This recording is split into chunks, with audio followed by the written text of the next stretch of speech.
What if you could take your customer reviews, those really golden ones where the customer just raves about you, where they adore you, where they say, I've never spent my money in a better place.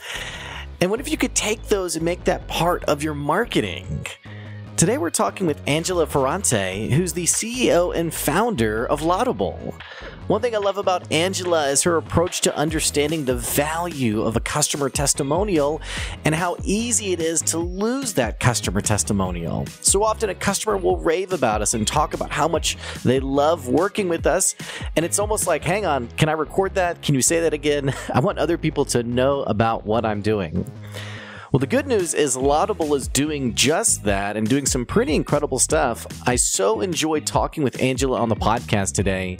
We talk about the startup journey, going from scratch and eating basically ramen and nothing, to then scaling the business into a multi-million-dollar business, including hiring your first employee. All that and more is on today's show, but before we dive in, here's a word from one of the amazing businesses that sponsors the podcast. We'll be right back soon. There's one single piece of advice that I give to business owners who are ready to scale their business drastically. And that's knowing exactly what you need to hand off so that you can continue focusing on what you're an expert in. It amazes me when I talk to business owners who are doing their own bookkeeping and tax prep, and worse, that they're going through all of this paperwork at 10 o'clock, 11 o'clock, even midnight, slaving away trying to make sense of all of the numbers for their business. Business owners who are making it happen have already figured out that you can't do it all yourself. That's why I recommend Steve Lay with Equity Business Solutions. Not only is he an expert in bookkeeping and tax prep, but what I love about Steve is that he'll sit down with you and help you make sense of the value of your business beyond just reading a spreadsheet. You'll be able to make better decisions, and more importantly, you're going to save yourself the crucial time you would have spent going through QuickBooks or an Excel spreadsheet or whatever it is that keeps us up late at night. So save yourself some time and some money by giving Steve Lay a call at Equity Business Solutions, and he'll show you the value beyond your numbers. Go to equitybusinesssolutions.llc.com to find out more. Angela, it's so great to have you on the podcast today. Thank you. Hi. Whereabouts are you? I am in San Francisco, which some people can tell from this particular window style from, I don't know what it is, at the 20s. Yeah, I went to San Francisco when I was a teenager. Great food is all I remember. Oh, yeah, really good. Yeah. Yeah, they still pretty good spots here. Yeah, and also I remember we walked down a street and someone was like, and this was I don't know, this would have been maybe late 90s, I guess, or maybe early 2000s. And I think we were on a tour or something, and someone was like, that house is worth $10 million, which even back then was a ton of money. So yeah, now it's probably that house is worth $100 million. Yeah, which I'm in Arkansas, so our cost of living is much, much lower. Oh, jealous. Yeah. So, but well, for our listeners, I've been reading a bit about Laudable. I'm really excited to dive into your journey a little bit, to share some of your insights with people who are on similar journeys. Why don't you go ahead and just give our listeners a little bit of the scoop on who you are and what you do with Laudable? Yeah, so I'm Angela Ferrante. I am the CEO and founder of Laudable, which is a startup that helps companies generate a whole bunch of customer proof and then use that customer proof to win more deals. So we know that we trust people like ourselves more than we trust software vendors in particular. So we let companies leverage the voice of customer for the sale. And by the way, I love your website because your website actually does what your business, because on your website, you actually have the dog fooding. You just have all the clips of people talking about your product. And so I don't know. What a world we live in where someone actually does what they say they will do. Right. So we gotta drink our own champagne, eat our own dog food is our approach. Although sometimes people sort of turn their nose up at that one. Yes. It's funny you say that because I think we internally don't think we do it enough. And it's on my list of things to infuse more customer proof into our own site. But we do have to live by that philosophy. So you did Y Combinator, if I recall correctly. And then I don't know how good my research was, but you also had a successful seed funding round as well. We've had people over the years on the podcast. We've had people listen to the podcast. Maybe they've begun their own startup. I would just be curious, if you don't mind, a little bit of, in retrospect, what was the journey like from having an idea to joining Y Combinator and just taking it from there? I mean, what's this journey been like the last few years? Yeah, I mean, it's wild and full of unexpected twists and turns. So I started Laudable after being at a startup on the founding team for about 5 years, and felt like I made every possible mistake, which I would later learn was not accurate, but felt like I at least made enough mistakes to want to do it over, where I could learn from the things that I knew how to do better. And so had sort of picked a problem and a pain point that I had felt as a CMO at a medium stage Series B through a Series B startup, and went out and just started doing that as a solo, not even just a solo founder, but like a solo company, right? I was like the only employee for about a year and a half. So I bootstrapped at first. I just sort of tried to figure out, those early days, really for a while, is just figuring out what the heck you're actually selling and what pain points you're solving. Like, what is the product? Sold the first deal without having a website, a company name, like really just a concept of a product, and someone who I knew from my last venture, and was like, yeah, we can do that. Great. Well, like, how much is it? Cool. We'll pay for it. Yeah.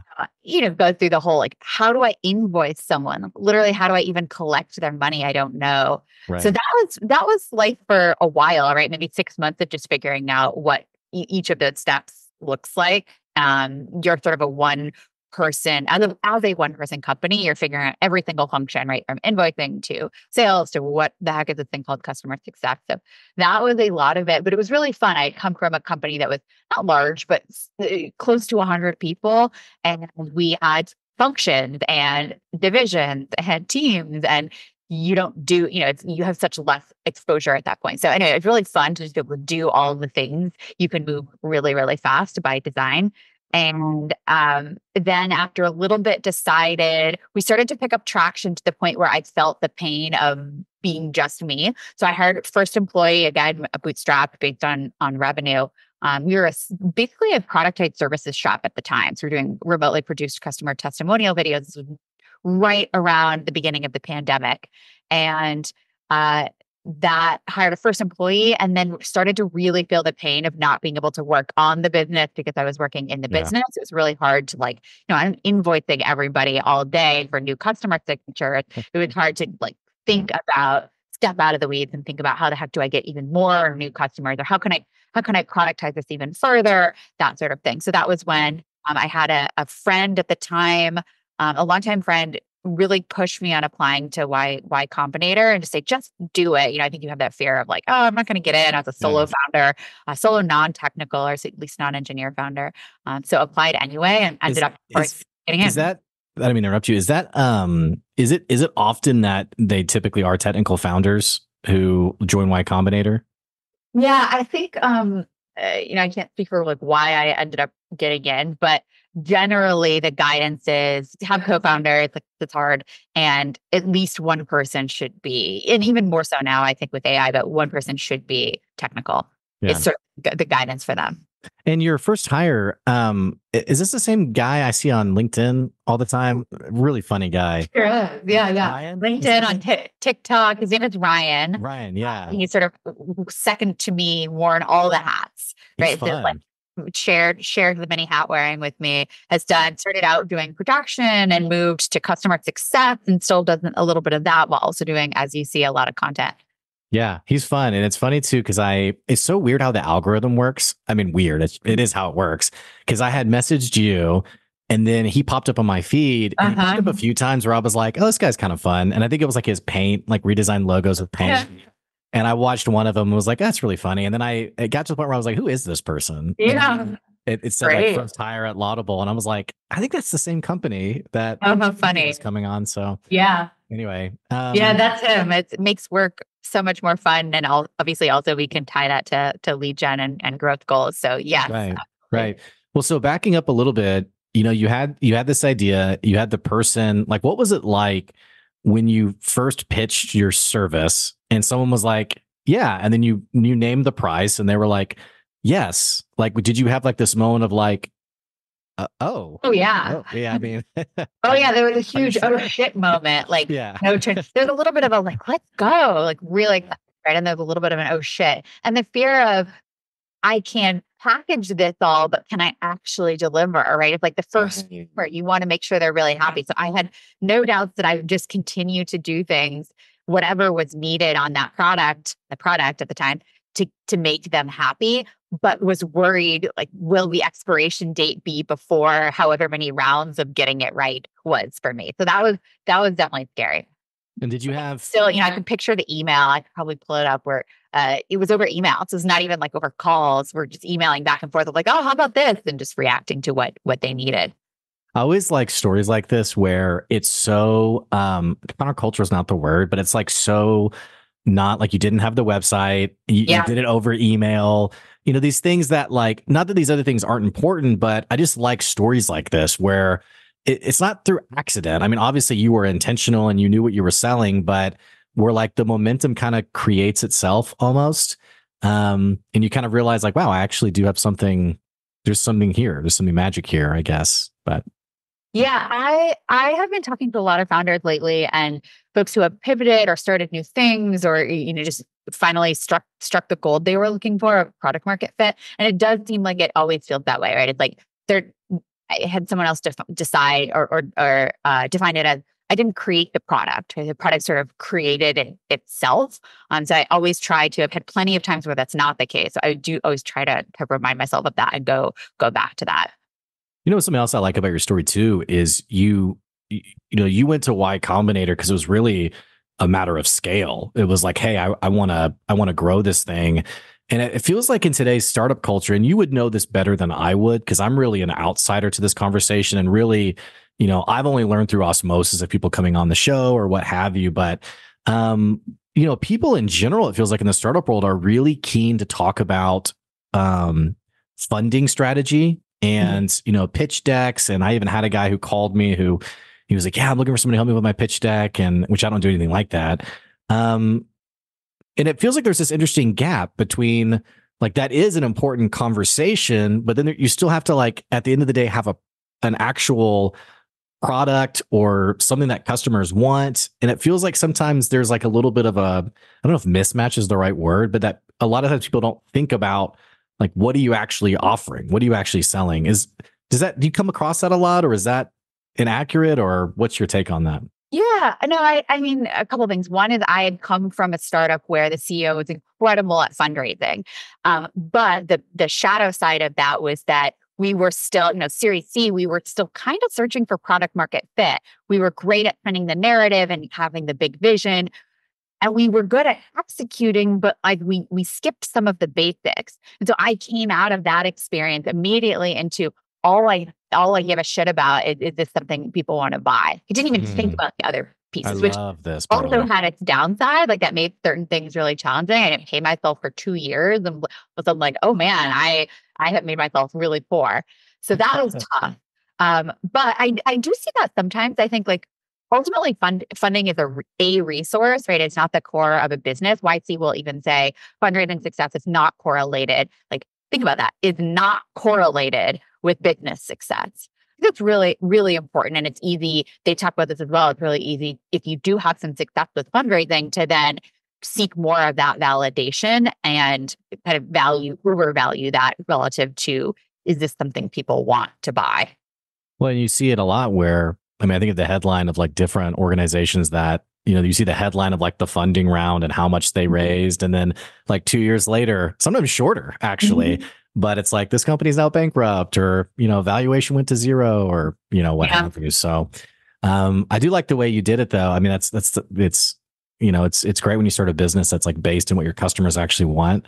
During that 2 year span of not paying yourself much, friends and family, friends and family, were people like, hey, are you sure about this? Or was it the opposite where people like, keep on trekking on? I mean, what was it like What was it like around people in your social life when it came to you running this business? It was tough. I think I isolated myself for a while, partly because I was like, I just have to work all the freaking time. And I wanted to, but I was really excited about what I was doing. I also think I grew up in New England and have sort of this puritanical, like suffer mindset. So I think for me, it was like, I have to be so core. Like, no, I Yeah. gotta seek ramen profitability. Like, those are the things that are going to motivate me. I have to be back up against a corner, like against a Yeah. wall. And I had a lot of people who were like, no, don't like, don't eat through all of your savings. Like, don't drive yourself into the ground. Like, all of those things. I think there was an element of truth to that. I do think like necessity breeds innovation, all that, sure. But I do think like maybe I could have taken funding a little bit earlier or rethought the like fundamental economics of how I was living. I always admire people who sort of taper off with a side hustle. Um, Take less consulting work or a full-time job or however they do that once they're able to like financially support it, which to be fair is very hard. But I do admire that. Well, and I admire stories like yours because, kind of the heart and soul of the podcast has been bringing people on like yourself who, not that I don't want people to like to go through misery to like run a business, but on social media, you don't always get like the full story of like, yeah, I paid myself nothing for, and it wasn't for a week. We're talking, I mean, it was an extended period of time. Whenever you're scrolling through social media and you see stories like that are like, I quit my job a month ago and I'm making, 7 figures by my class or what have you. What's your reaction to that kind of stuff? Well, I think it's hard, like good for these people, but it's hard to a lot of those I find tied in with coaching classes or like selling digital courses. And again, good for those people. It seems like a viable way to make money. People are all about self-improvement and will spend money on that stuff. But it always makes me doubt or it makes me question the viability of the what they're saying when the whole job on lead gen strategy to promote themselves, right? And so Right. like promote the amount of income they're reading. So I think like amazing, but we joke sometimes that they're like, I have 7 side hustles and here's how I did, all this passive income and I don't do any work and yada yada. It's like how much of that is really, really real? I don't know. Yeah. Yeah. I either assume it's not the whole story or I'm just not, I'm just pretty dumb at business, I guess. Cause I mean, I've worked 80-hour weeks. I've put in the time, but, so flash forwarding to where you are today with Laudable. I love the concept of the business, by the way. I feel like we don't really hone in on the concept of, I mean, we get like social proof and customer proof and all these kind of things, but we don't always really, frankly, in my world, I come across a lot of business owners who are a bit too humble to, it's like, well, I don't want to be braggadocious. I don't want to, I don't know how I want to handle that. And they really shoot themselves in the foot. Talk to me a little bit about, when it comes to your product and like, I don't say like convincing people, because I'm sure your customers are like, yeah, of course. But more so when you're talking to like maybe younger entrepreneurs or startup founders who are kind of thinking about like, how do I want to like take someone's quote or monetize it or use it? Like, are you having to like kind of coach people on like not like having this false sense of humility, or you get what I'm saying a little bit, or? Yeah, I think so. Most of our customers are either are learner, right? So the learner Right. business is entire function. Like they're typically a customer marketer or someone owning customer stories and that type of content. But I do think it's like the philosophy extends, and the philosophy and a lot of the tactics of how to do this well that we've baked into our product extends to companies and solopreneurs, right, of all sizes. So to me, philosophically, like at its core, customers are your best salespeople. They're best salespeople. They're your best 100%. marketers. They're best face of the brand. And so how do you use that? I think what also applies to all companies that regardless of size is getting lo-fi with it. One, getting lo-fi with it. I think people fear like, oh, well, I have to do a whole in-person testimonial video shoot, or I have to get them on video. And it's like suddenly you've created 6 months worth of work for yourself because you have to take 70 steps back just to just take a step forward and have something publishable. Well, I can't publish one. I need to have 12. So like, it just becomes the whole rattle. So one, go lo-fi, take screenshots. We still use screenshots in our deck. I just got up a demo where we have a whole slide that we're talking about screenshotted Slack messages from our real customers who are like, wow, this is amazing. Holy shit. Like the actual holy shit moments. The other thing I would say is use what you already have. So I think one of the things, and this is the core, a core tenet of our product, is using what customers are already saying, right? Like, what's the worst customer experience is when I would think of Comcast. You call Comcast to tell them your problem. Can't think of the last time I They called. are the worst company known to man. Such bad services, but it's I don't know, the people so much as like the processes. You call up, you tell them your problem, they forward you to somebody else who then has no background on what you just Restart the whole combo, right? You give your entire name and verification again, and then you verify again, and then you it's just such a crappy experience. And I have always felt like we do the same thing when we're trying to get customer proof. We talk to a customer who's been maybe talking to a customer success rep for a year about their use case and their needs and their successes and their problems. And then we ask them, we get on a case study interview with them and we ask them, so how are you using Laudable or whatever? Well, wait a second. We have so much data. And now we are recording all calls, right? Everyone is recording their sales and customer success calls. I shouldn't say everyone, most companies. And so that data is really valuable to use what we already have. So there's different ways to do that, whether that's using emails, screenshots from emails of customer support conversations, whether that's taking snippets from call recordings, formulating like a case study interview Q&A for a given customer based on what they've already said in their call history. Just a bunch of examples of that.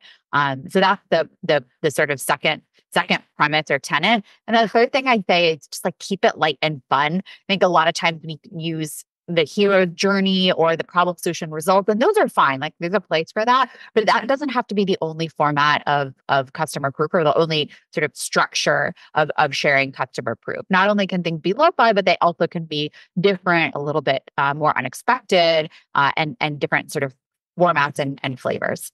Do you ever have like, I'm sure you address this in some way, but like customers who are like, I didn't want you to, which I guess people wouldn't be like, I said this great thing to you and I don't want anyone to know about it. But some like the internal thinking I have is like, because I know a lot of things that have been said to me over the years where I'm like, oh, I want to share that. Or I had a customer who wrote me a thank you note and I took a picture of I didn't take a picture of like the whole thing, but I took a snippet of it and put it on LinkedIn. Yeah. I did have this twinge of like, would this person want people to know that they wrote a thank you card? But then I was like, well, why wouldn't they want, and it's not like I, blasted a social security number or anything, but I don't know. That was like a weird tension I had. I don't know. Does that ever come up with you or is that just like a, yeah. I mean, it's two angles or two layers to it. One is just best practice, always ask for permission. Like even if it seems so obvious, or even if you're blanking out the name or something, I tend to just try to follow the ask for permission. Like, can we use this? Here's why, and give a little context. Like this would be really helpful for